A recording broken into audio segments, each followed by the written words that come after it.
దేవుని నామానికి స్తోత్రం కలుగును గాక.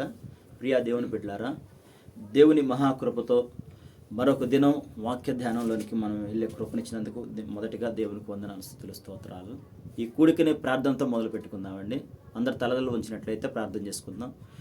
కృప కలిగిన దేవ, దయగలిగిన మా ప్రభువ, నీ ఘనమైన పాదములకు వేలాది స్తుతులు, స్తోత్రాలు నాయన. నిన్న నేడు ఏకరీతిగా ఉన్న గొప్ప దేవ, నీకే వందనాలు, స్తోత్రాలు ప్రభువ.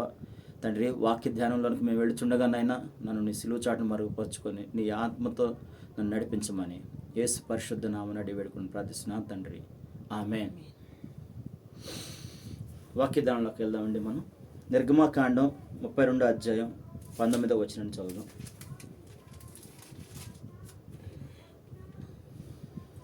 అతడు పాళెమునకు సమీపంగా ఆ దూడను వారు నాట్యమాడును చూసెను.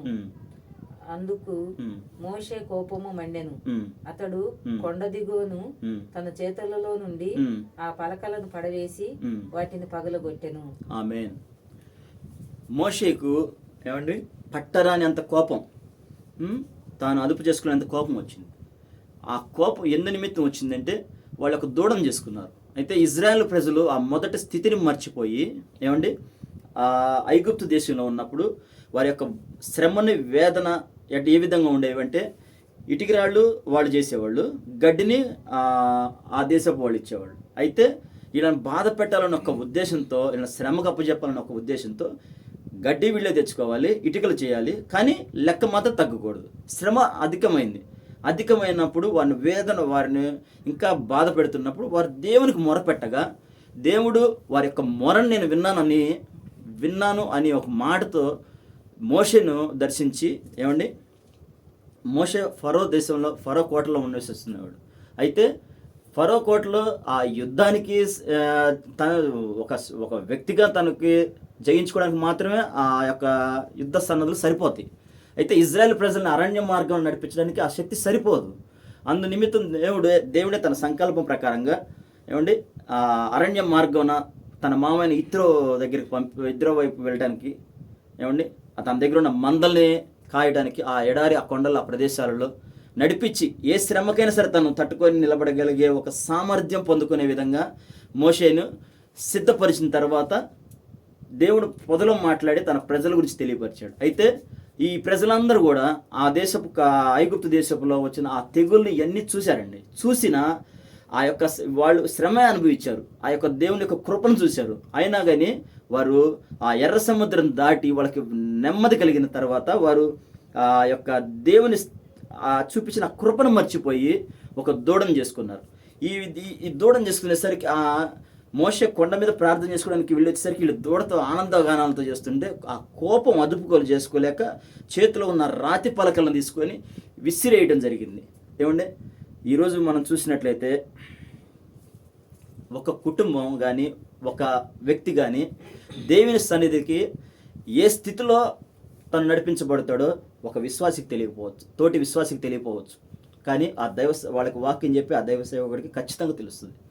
ఎందుకంటే దేవుని సన్నిధిని ఆశ్రయించే ఏ కుటుంబం అయినా ఒక వేదన బాధన కానీ ఏమండి వాళ్ళ యొక్క పరిస్థితులు, ఏది ఆర్థికమైన పరిస్థితులే కానీ, కుటుంబం సమస్యలు కానీ, ఏదో ఒకటి ఆ యొక్క పరిస్థితులు ఎవరికి చెప్పుకోవాలో అర్థం కాక ఒక ఓదార్పు లేక దేవుని సన్నిధాన్ని ఆశ్రయిస్తారు.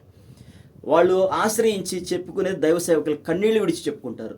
వాళ్ళ బాధను చూసి ఆ దైవ సేవకులు వాళ్ళతో ఏకీభవించి ప్రార్థన చేయగా దేవుడు వాళ్ళకి రోజులు గడిచే కొద్దీ, నెలలు గడిచే కొద్దీ, సంవత్సరాలు గడిచే కొద్దీ ఆ పాతకున్న ఆ బాధను తీసేసి వారిని ఎందుకంటే ఆయన ఆశ్రయించారు కదా, ఆయన దగ్గరికి వచ్చారు కదా, ఆయన ఆశ్రయపూర్వం ఆయన ఆదరిస్తాడని.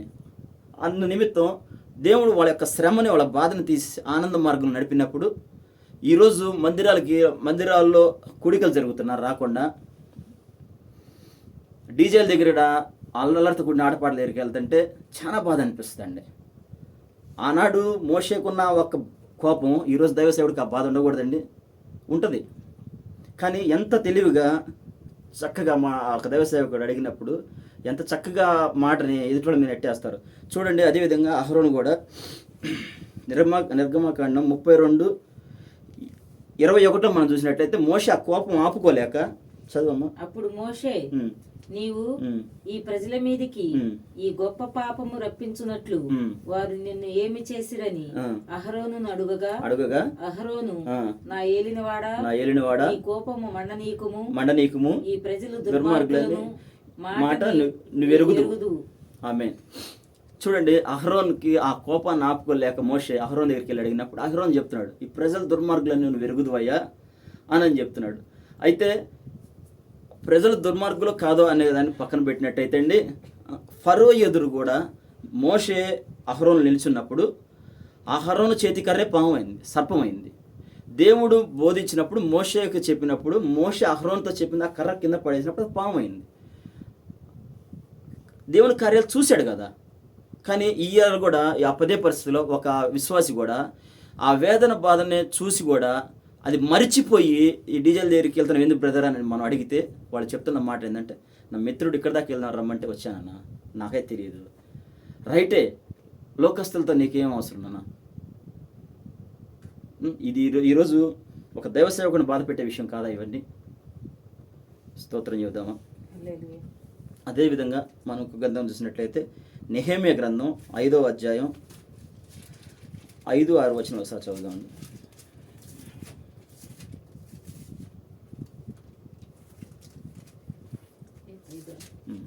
5వ అధ్యాయం 5వ వచనం 6వ వచనం ఒకసారి చదవండి. మా ప్రాణము మా సహోదరుల ప్రాణము వంటిది కాదా? మా పిల్లలు వారి పిల్లలను పోలిన వారు కాదా? మా కుమారులను మా కుమార్తెలను దాసులగుటకు అప్పగింపవలసి వచ్చెను. ఇప్పటికి మా కుమార్తెలలో కొందరు దాసత్వంలో నున్నారు. మా భూములను మా ద్రాక్ష తోటలను అన్యుల వశముననుండగా వారిని విడిపించుటకు మాకు శక్తి చాలదని చెప్పగా వారి ఫిర్యాదును ఈ మాటలు నేను విననప్పుడు మిగులు కోపపడింది. ఆమేన్. నెహెమ్యా ఎదుటి వారి బాధను చూసి కన్నీళ్లు విడిచే మనస్తత్వం కలిగిన వ్యక్తి అండి. అలాంటి వ్యక్తి కోపం వచ్చిందంటే ఆ పరిస్థితులు అంత సామాన్యంగా ఉండే పరిస్థితులు కాదు. చూడండి, ఇప్పుడు చదువుకున్న ఈ లేఖనాలు మనం ఒక చదువుకుంటూ వెళ్ళిపోతే మనకి అంత ఏమనిపించవు, కానీ ఆ యొక్క కాస్త మనం ఆగి ఆ వచనాన్ని మనం ధ్యానించగలిగితే అక్కడున్న పరిస్థితులు, ఆ స్వభావం ఏంటో మనకు అర్థమవుతుందండి. ఇలా వాళ్ళకున్న కరువు ఏంటంటే ఆ ఆకలి, కరువు. ఆ కరువు పరిస్థితిలో వాళ్ళు చూడండి, ఆ పైన మన చూసినట్లయితే 3వ వచనాన్ని చూడండి. మరికొందరు క్షామమందున్న మా భూములను ద్రాక్ష 2వ వచనం చదవమ్మా. ఏదనగా కొందరు మేమును మా కుమారులను మా కుమార్తెలను అనేకులము, అందుచేత మేము తిని బ్రతుకుటకు ధాన్యము మీ యొద్ద తీసుకుందుమనిరి. 3వ చదవమ్మా. మరికొందరు క్షామమందున్న మా భూములను ద్రాక్ష తోటలను మా ఇండ్లను కుదువ పెట్టితిమి కనుక మీ యొద్ద ధాన్యము తీసుకుందుమనిరి. చూడండి, వాళ్ళకి ఉన్న పరిస్థితి ఏంటంటే ధాన్యం లేక, ఆకలి. ఆ ఇబ్బందుల్లో ఉన్నప్పుడు వాళ్ళు సొంత సహోదరులేనండి. ఆ పై వచనంలో మనం చూసినట్లయితే యూదా వారి మీదే వారి యొక్క ఫిర్యాదులు నెహెమ్యాకు తెలియపరుస్తున్నారు. వాళ్ళు ఏమండి, వాళ్ళకున్న పరిస్థితి ఆకలి బాధకి, ఆ కరువుకి వాళ్ళు ధాన్యం కోసం వెళ్ళినప్పుడు మొదటగా కొదువు కోసం పొలాలు తీసుకున్నారు, తర్వాత ద్రాక్ష తోటలు తీసుకున్నారు, తర్వాత పిల్లలను కూడా అడుగుతుంటే ఆ బాధ కఠినమైనంత బాధ. ఒకవైపు తినడానికే లేక ఇబ్బంది పడుతుంటే ఆ 4వ వచనం మనం చూసినట్లయితే మరికొందరు రాజుగారికి పన్ను చెల్లించుటకై మా భూముల మీదను మా ద్రాక్ష తోటల మీదను మేము అప్పు చేసి. ఆమేన్. చూడండి, వాళ్ళు తినడానికే కష్టంగా ఉన్నప్పుడే రాజుగారికి పన్ను కడటానికి కూడా వాళ్ళ దగ్గర నుంచి వసూలు చేయాలని. ఈరోజు పరిస్థితులు మనం చూసినట్లయితే కొన్ని కుటుంబాల, ఒక కుటుంబాన్ని నాకు తెలుసండి బాగా, అన్నదమ్ముల పిల్లలే, ఇద్దరు కలిసిమెలిసి ఆడుకున్న వాళ్ళే, కలిసిమెలిసి సహవాసం చేసిన వాళ్ళే, ఆ సహోదరు కలిసిమెలిసి ఉన్నవాళ్ళే. ఏమండి, తన కుటుంబం అవసరం నిమిత్తం భర్తకు తెలియకుండా కొంత ధనాన్ని తీసుకోవటం వలన తను చేసిన చెప్పిన ఒకే ఒక మాట ఏంటంటే తన భర్తకు తెలియపరచుద్దని. ఆ ఒక్క మాటను ఆధారం చేసుకొని ఆ తీసుకున్న ధనానికి రెట్టింపు వడ్డీగా జంపరుస్తూ తీసుకుంటా కూడా వాళ్ళ పరువు తీయాలనే ఒక బాధ, వేదన అవి అనుభవించిన వారికే అర్థమవుతాయి. ఈ మాటలు శ్రమ అనుభవించిన వారికే అర్థమవుతాయి తప్ప మామూలుగా ఉన్న వారికి అర్థం కావు. ఒక భక్తుడు ఒక పాట పాడుతున్నప్పుడు మరణ ఛాయలో మెరిసిన నీ ప్రేమ, నలిగిన బ్రతుకులో కురిసిన నీ కృప అని పాట పాడుతున్నప్పుడు ఏమండి, అన్ని సమృద్ధిగా ఉన్న వ్యక్తికి అందులో ఆ మాటలో ఉన్న కష్టం ఏంటో తెలియదు. అట్లానే ఈ మాటలు కొందరు అందరూ బాగున్న వాళ్ళకి అర్థం కాకపోవచ్చు, కానీ ఇటువంటి శ్రమ బాధ అనుభవించిన వారికి ఖచ్చితంగా ఆ యొక్క బాధ వేదన ఖచ్చితంగా తెలుసు. నమ్మిన వారి స్తోత్రం చెబుదామా. సంఖ్యాకాండం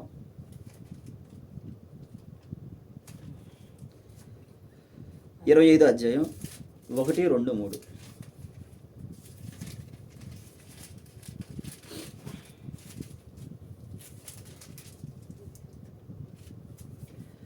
ఇశ్రాయేలీయులు షిత్తీములో దిగి ఉండగా ప్రజలు మోయాబు రాండ్రతో వ్యభిచారం చేయసాగిరి. ఆ స్త్రీలు తమ దేవతల బలులకు ప్రజలను పిలువగా వీరు భోజనము చేసి వారి దేవతలకు నమస్కరించిరి. అట్లు ఇశ్రాయేలీయులు బయల్పేరుతో కలుసుకొనినందున వారి మీద యెహోవా కోపం రగులుకొనెను. ఆమేన్. బిలామును ఇజ్రాయేల్ ప్రజలను శపించడానికి ఏమండి బిలామును పిలిచినప్పుడు బిలాము దేవుని ఎదుట మొరపెట్టాడు. తను వెళ్ళమంటావు ప్రభు అని మొదటిసారి మొదలుపెట్టినప్పుడు వెళ్ళొద్దు అన్నాడు.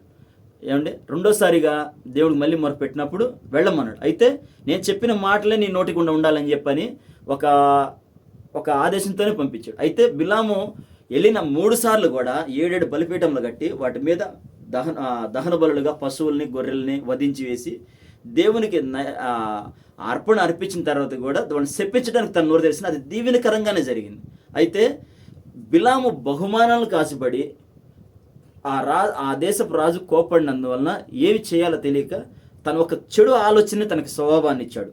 ఏమండి ఇజ్రాయెల్ ప్రజల్ని మోయాబీలతో వ్యభిచారం చేసి ఆ దేవతలకి విగ్రహారాధన చేసి నమస్కరించినట్లయితే వాళ్ళ దేవుడు వాళ్ళనే శపిస్తాడు అనే పదాన్ని వాళ్ళకి తెలియపరిచి వెళ్ళిపోయాడు. ఏమండి ఆ విధంగా వెళ్ళటం వల్ల వారికి ఒక శ్రమ కలిగింది. చూడండి 6వ అధ్యాయంలో మనం వచనంలో చూసినట్లయితే ఇదిగో మోషే కన్నుల ఎదుటను ప్రత్యక్ష గుడారము యొక్క ద్వారమునొద్ద ఏడ్చుచుండిన ఇశ్రాయేలీయుల సర్వ సమాజం యొక్క కన్నుల ఎదుటను ఇశ్రాయేలీయులలో ఒకడు తన సహోదరుల యొద్దకు ఒక మిద్యాను స్త్రీని తోడుకొని వచ్చెను. ఆమేన్. ఎంత ఇప్పుడు సమాజం కూర్చొని అక్కడ ఎదురుగున్నప్పుడు మోషే ఇక్కడ కూర్చున్నప్పుడు ఏమండి వాళ్ళు ఎంతో వేదన బాధ గుడారాల నుంచి బయటకు వచ్చి వేదన బాధతో కలిగి ఉన్నప్పుడు వారు ఎదురుగా ఏమాత్రం దేవుడి భయం లేకుండా ఆ మిద్యామీన స్త్రీని తీసుకొని ఏమండి చేయి పట్టుకొని తన గుడారంలోకి తీసుకెళ్ళి తనతో శయనించడానికి వెళ్తున్నప్పుడు అటువంటి పరిస్థితులు అక్కడ ఉన్నాయి.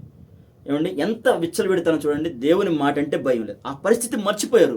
మొదటిగా వాళ్ళు ఏ శ్రమ అనుభవించి ఈ దేవునికి మొరపెడితే దేవుడు ఆ కృప చూపించాడన్న ఆలోచన మర్చిపోయారు. విడిచిపోయి శరీరానుసారంగా వెళ్ళిపోయినప్పుడు ఆ 8వ అయితే అది ఓరవలేక సమాజం మధ్యలో నుంచి ఒక అతను లేచాడండి.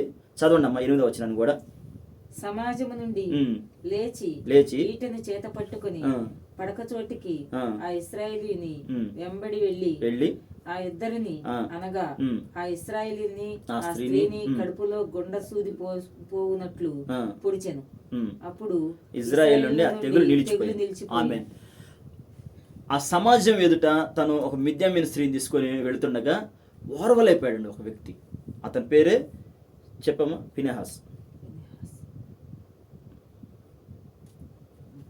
ఫినెహాసు ఓర్వలేకపోయాడు. ఓర్వలేక వాళ్ళు వెళుతుంటే ఆ ఈటని చేత్తో పట్టుకొని ఏమండి ఆ గుడారంలో వాళ్ళిద్దరు ఉండగా అక్కడికక్కడే వెనక నుంచి పొడిస్తే ముందు నుంచి దూసుకొచ్చేసింది.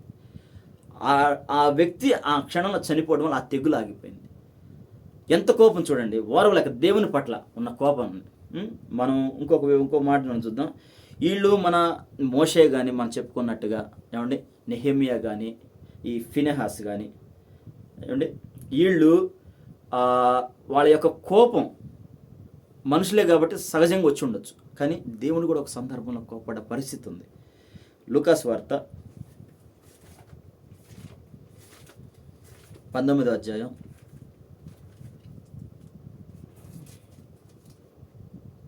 45-46 వచనాలు సార్.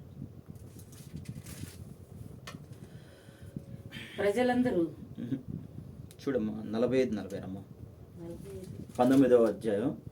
ఆయన దేవాలయంలో ప్రవేశించి అందులో విక్రయం చేయు వారితో నా మందిరం ప్రార్థనా మందిరం అని వ్రాయబడి ఉన్నది. అయితే మీరు దానిని దొంగల గృహగా చేసిరని చెప్పి వారిని వెళ్ళగొట్టనారంభించాను. దేవుని సన్నిధిలో వాళ్ళు వ్యాపారాలు చేస్తుండగా దేవుడు వాళ్ళ మీద కోప్పడ్డాడండి. అసలు మందిరం ఒక విలువ ఏంటండి? మనం మా నిర్గమాకాండం 40 అధ్యాయం 34-35 వచనాలు మనం చూసినట్లయితే తీయొద్దు కానివ్వండి. మందసం ప్రత్యక్ష మందసం గుడారంలో నిలిచున్నప్పుడు దేవుని ఆ యొక్క మేఘం ఆ గుడారం మీద నిలిచుండి వెలుగు ప్రకాశించినప్పుడు ఆ వెలుగులోకి మోషేనే వెళ్ళలేని పరిస్థితి. ఏమండి, ఈరోజు మన మందిరాల్లో కూడా మనం చూసినట్లయితే ఎన్నో అది దేవుని నామాన ప్రతిష్ఠించిన స్థలం ఏదైనా కానీ, అది ఊరిదే కానీ, గుడిసె కానీ, ఏమండి రేకుల షెడ్డే కానీ, డాబానే కానీ, దేవుని మందిరం అనే తర్వాత దేవుని ప్రత్యక్షత అక్కడ ఉంటుంది. ఈరోజు మన మందిరాల్లో కూడా చూసినట్లయితే సంఘంగా కూడుకొని ప్రార్థనలు చేసుకొని ఆరాధన జరిపిస్తున్న చోట ఎన్నో బంధకాల్లోంచి విడిపించిన వారిని మనం చూస్తూ ఉంటాం. ఒక్కొక్క సాక్ష్యాన్ని మనం చూస్తే ఇది నిజంగా దేవుని కార్యమే అనే భావన అనిపిస్తుంది. అటువంటి పరిస్థితులు, అటువంటి మందిరంలో జరుగుతున్న ఆరాధనల కాడ వ్యాపారాలు చేస్తున్న వారి మీద కోపడండి దేవుడు. చూడండి, ఈ కోపాలన్నీ కారణాలు 2వ కొరింథీ 10వ అధ్యాయం 4వ వచనం.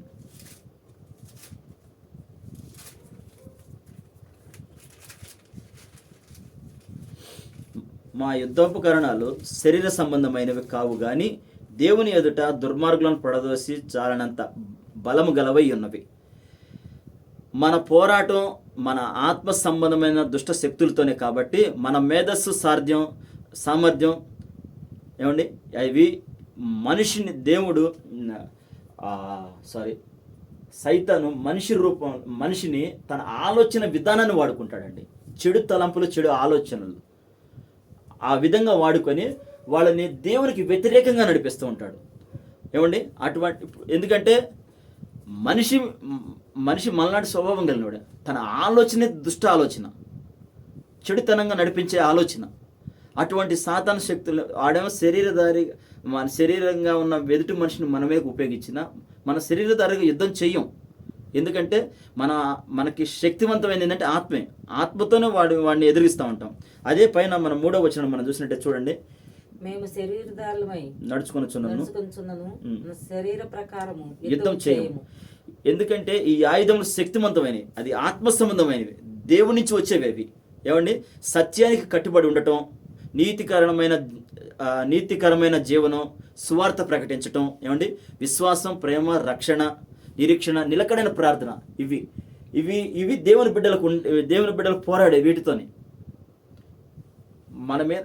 మన సహజంగా మనం చూస్తామండి. ఒక తండ్రి ఒక కుమారుడు విషయంలో వేరే వాళ్ళు తెలియపరుస్తారు, మీ అబ్బాయి పలానా చోట మద్యం సావి ఇచ్చే వాళ్ళ మధ్య ఉంటున్నాడండి అని. ఏం చేయగలుగుతాడండి? ఒకసారి చెప్పగలుగుతాడు, రెండోసారి చెప్పగలుగుతాడు, మార్చగలుగుతాడా? మార్చలేడు. కానీ వాడి పట్ల అది దుష్టుడి ఆలోచనే. ఎందుకంటే నువ్వు ఒక భక్తిపరుడు అయ్యి నువ్వు మందిరానికి వెళ్తే నీ కుమారుని ఆ పక్కదారిలోకి వెళ్తున్నాడంటే ఆ సైతాన్ ఆలోచన కలిగిన వాళ్ళు జతపరిచినప్పుడే ఆ పక్కకి వెళ్ళగలుగుతూ ఉంటారు. అయితే వారి కొరకు మనం ఏం చేయగలుగుతాం? ప్రార్థన చేయటమే. ప్రార్థన చేసి దేవునికి అప్పగించడం తప్ప మనం ఏం చేయగలుగుతామండి? చూడండి, కొలసీ పత్రిక 3వ అధ్యాయం 25వ వచనం చూద్దాం.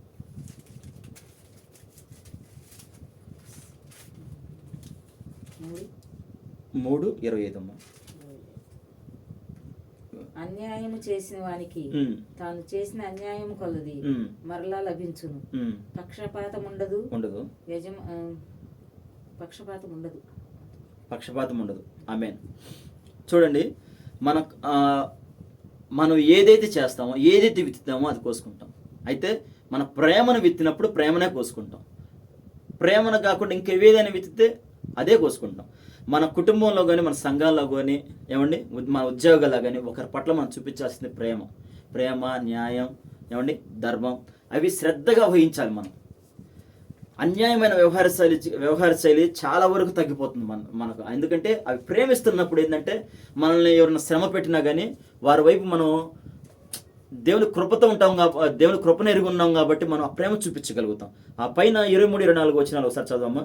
ప్రభువు వలన స్వాస్థ్యమును ప్రతిఫలముగా పొందుదమని ఎరుగుదురు గనుక మీరేమి చేసినను అది మనుషుల నిమిత్తము కాక కాక ప్రభు నిమిత్తమని మనస్ఫూర్తిగా చేయుడి. మీరు ప్రభు అయిన క్రీస్తునకు దాసులై ఉన్నారు. ఆమేన్. చూడండి, మనం ఏది చేసినా మనుషుల వైపు చూసి మనుషుల కోసం చేస్తున్నట్టుగా మనం ఉండకూడదు. ఎందుకంటే మన ఆలోచన, మన నడవడి మొత్తం ఆ పరలోక యుగ సంబంధమైన ఆలోచనలు ఏమిటి. అందు నిమిత్తం మనం ఆ విధంగా మనం ఉన్నట్లయితే క్రైస్తవుగా ఇతరులతో నిందారహితంగా ప్రవర్తించినప్పుడు అది పరలోకంలో మనకి మన భవిష్యత్తుపై ప్రభావం చూపిస్తుంది.